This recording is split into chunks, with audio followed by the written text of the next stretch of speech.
The question this week for Ask Dr. Durie is a question that relates to things which are in the news. And very much in the news these days is something called big data analysis, collecting lots and lots of information and then trying to find clues and answers. And so, does big data analysis apply to myeloma patients? Well, the answer to this is yes and no. Obviously, studying a large number of myeloma patients can certainly be extremely helpful and give important answers.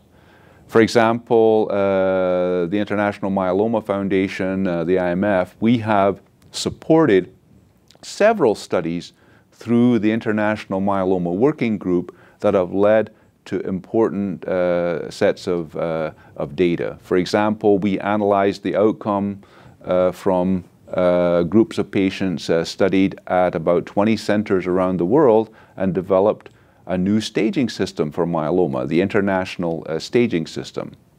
We also analyzed the outcomes of patients who had gone through every treatment and had relapse, to patients who are classified as having relapse refractory myeloma, and we were able to exactly predict what would be the expected outcome for this type of a patient. This was very, very important to compare when evaluating the impact of new drugs that came up for approval, such as pomalidomide and carfilzomib. And so these are very, very important data analyses. However, the important thing about these analyses is that they were conducted in patients who had been within clinical trials and had careful data collection and analysis. These were not patients who were being treated randomly in doctors' offices across the country.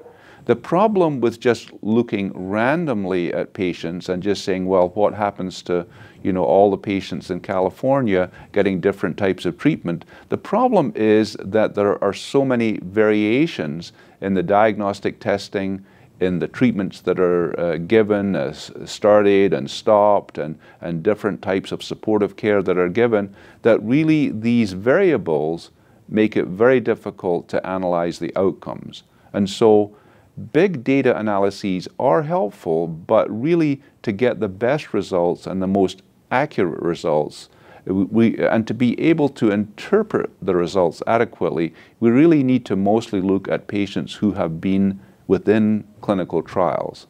And so we talk about getting into clinical trials to get the benefit of new drugs, but another added benefit is that it does allow us to analyze a lot of other things in this type of a big data analysis.